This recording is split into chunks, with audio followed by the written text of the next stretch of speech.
Hey guys, welcome to the Flow and Grow column. This is Allie. I am your yoga teacher, yoga friend. I'm also a yoga student. And today I'm going to teach you 10 exercises that you can do to strengthen and tone within your yoga practice.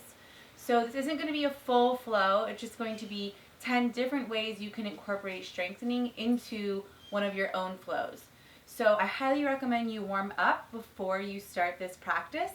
And then if you want to get the heat going, just do some sun salutations, 5 to 10 of those, and then continue inserting vinyasas in between each movement. So with that said, get on your yoga gear, unroll your mat, and I'll meet you here. Okay, so starting in tabletop pose on all fours, we want shoulders stacked over wrists and knees stacked over hips. We're going to move into 𝗪𝗪𝗶𝗲, sunbird. So I want you to extend your right leg straight back and long, flex through the heel, gaze forward, and bring the left arm forward. You want to hug the belly into the midline and send energy from fingertips to hip, fingertips to heels. Take a big inhale breath and exhale, slowly round in as you tap elbow to knee. Inhale, reach long again, find length, extend, and exhale, tap elbow to knee. We'll do 2 more. Inhale, reach forward and open. Exhale, round, empty of all air. If you're wanting more, you can bring that forehead to knee. Last time, inhale. Exhale, round. Maybe squeeze forehead to knee. And then inhale, open up. From here, I want you to keep the right leg extended. Bring the left arm down, setting up for baby chaturangas. So we're going to bring our chin down to the mat. Take an inhale breath. Exhale, bend at the elbows. Make sure they magnetize in towards one another. Chin drops down. Inhale, lift up. Let's do 3 more. Exhale, lower down. Inhale, rise up. Exhale, lower down, elbows in. Last one, inhale up. Exhale, melt down. And then bring it back up. So just go ahead and switch sides. You'll do all of that on the other side. Okay. So again, starting in tabletop pose. This time we're going to work into some plank exercises. So finding your plank posture, fingertips spread wide. Go ahead and engage those legs, hug everything into the midline. And this is 3 different exercises you can practice in plank. So the first one is just stepping the foot outside on either edge of the mat. Trying to move your hips as little as possible. Gaze forward. Make sure you breathe. The second one is tapping your knee to your tricep or elbow. So bringing knee in, sending it back. Knee in, sending it back. We'll do 1 more time each side. Knee in, hug, hug, hug, send it back. Knee in, send it back. Let me take a moment, take a breather. This last one's my favorite, and it's a doozy. It's called Commandos, I think, in the gym world. So starting in plank pose, take an inhale breath. Exhale down to your right forearm, your left forearm. Right hand, left hand, come back up to plank. Left forearm, right forearm, left hand, right hand. We'll do 2 more. Right forearm, left forearm, right hand, left hand. Last one. Left forearm, right forearm, left hand, right hand. You're going to start to feel those immediately. So what I recommend is for the sunbird, the opening and closing, do 5 each on each side, as well as 5 baby chaturangas. For the tapping the feet to the outside, I would do 10 to 20. And then for the knee to tricep, about 5 on each side. And the commandos, again, about 5 on each side. Okay, so starting to stand up and move into some standing strengthening postures.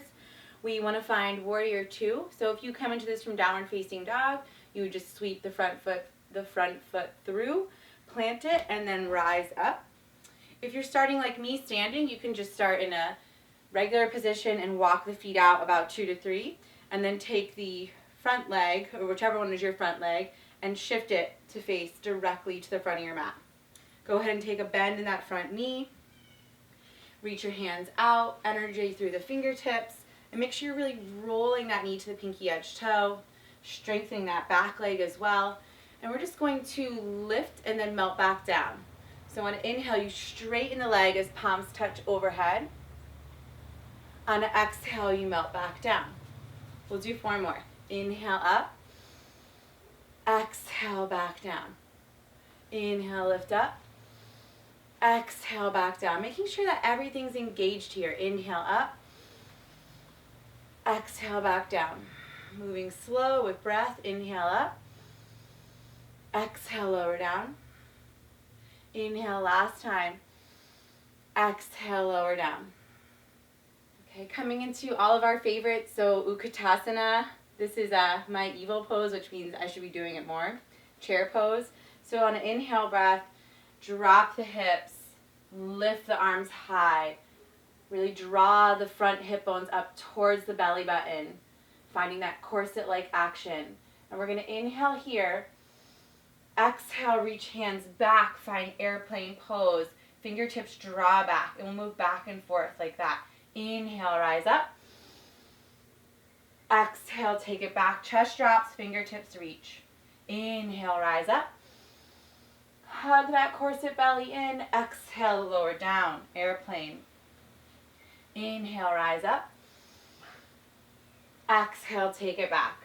If you want, you can start to add on more by coming up onto the tippy toes and then dropping the hips down lower. Make sure you really hug the belly in here and reach through the crown of the head. Okay, so next standing posture, coming into 𝗔𝗹𝗃, which is like a warrior 3 with a bent knee. So I like to bring my hands to heart center for this one. You choose, you can have them back or forward. Forward's going to make it a hell of a lot harder. So I'm going to be here at heart center. Nice bend in this front leg, and then come up into 𝗔𝗹𝗃. So that back left leg is super active, flexing through the foot. We're just going to lower up and down. So inhale, breath. Exhale, just a tiny smidge. Come back up. Exhale, lower.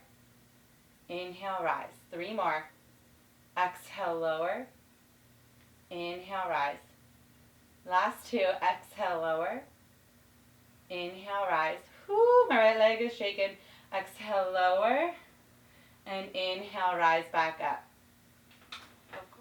Okay, moving into our last standing posture. So this is a mix between standing splits and Kundalini descent. If you're like, what the hell is that? Kundalini descent is kind of like a flamingo stance. So you take it with the fingers down, and you bend this front leg, and then you hug the knee behind the other knee, and then draw the heel up towards the glute. Okay, so Kundalini / Flamingo. So we'll move back and forth between standing split, Kundalini. So here we go. Making sure you start on one side and then switching to the other. So hands plant in front of you. Make sure this leg, you want to be really warm for this, okay? So I'm not too warm, so I'm going to make sure I have a big bend in my standing leg. Go ahead and let the right leg go high and the chest and head drop. Take a couple breaths here.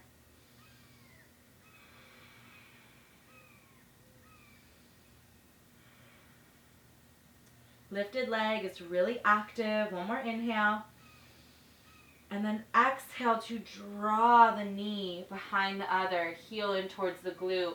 Think energy through the crown of the head. And then go ahead and find standing splits. Exhale, Kundalini. Inhale, standing splits. Exhale, Kundalini. 2 more times. Inhale, lift that leg. Exhale. Last time. Inhale, leg lifts, chest drops. Exhale, hug the knees in, Kundalini. Okay, so that was some standing postures you can start to incorporate into your flow. We're going to move through a few floor ones, and then I'll get you out of here. So moving into a side plank tutorial. Side plank is a killer posture. It integrates the entire body. It's such a toning and strengthening pose, as well as a balancing pose. So it's really integrating body and mind into one posture. So let's get started. I like to start in downward facing dog and then just rock forward to plank pose. We're going to start on the right. So I like to slide that right hand in a tad, roll to the outer edge of my right foot, flex through both feet, lift my hips high, and then left arm goes high too. So you're always welcome to just hold, hold, hold here. If you want to start adding more, you can begin to transition the top leg into tree pose. From here you can extend the left leg high, and then from here you could take it back for a wild thing. And then come back, hand goes high first, gaze up for balance, reach that leg high, take it back into tree, and then back into plank. Okay, last floor sequence, and actually one of my favorite postures. I think it took me a few years to get here, but Navasana, boat pose. So you're going to want to sit back on your sitting bones, make sure you really feel those connected into the ground. And then I like to always start with my hands underneath my thighs for extra low back support. Start to lean back on your sitting bones. Really use that connection to lift through the sternum, roll the shoulders back, and then start to extend the legs long when you're ready. You might start shaking like I am already. Do something with your feet, okay? So point, flex, floint. I'm kind of in the floint category here. Hug inner thighs together, reach the arms forward, big inhale, and then we'll exhale and lower to low boat. Think of yourself like a canoe here. Inhale, lift, high boat. Exhale, lower. Inhale, lift, high. Exhale, lower. Two more. Inhale, lift, high. Feel free to bend the knees. Exhale, lower. Inhale, lift. One more. Exhale, lower. And then inhale, lift back up and high. Find that nice tall spine. Hold for a few more breaths. Last inhale. Exhale. Let it go. Take a moment. So my other great one that I like to incorporate is as well, you keep doing the Navasana, but then you add a reverse tabletop. So we'll just go through about 3 of them. Bring those hands underneath the thighs, find those sitting bones, rock back, lengthen the chest, big inhale, send those legs nice and high. Exhale, plant the feet, plant the hands 6 inches behind you, and inhale, lift the hips, roll shoulders. Exhale, drop back, and inhale into Navasana. Exhale, plant hands and feet, inhale, lift up. Exhale, lower down. Last one. Inhale, lift. Exhale, lower. And inhale, lift. Bring that back down. So Navasana has a lot of different variations that you can take advantage of, be creative with. Just know that your yoga practice is yours and you have the power to really manipulate it and create and be inspired and really just feel what your body needs every day. So some days you need a totally restorative pose, and that's what you should do. Practice. And then other days you really just want to feel it. You want to sweat, you want to feel that heart pumping, and that's when you're going to start to incorporate sequences like I've shown you today. So thanks for tuning in. Enjoy your yoga practice, and I'll see you soon on the mat.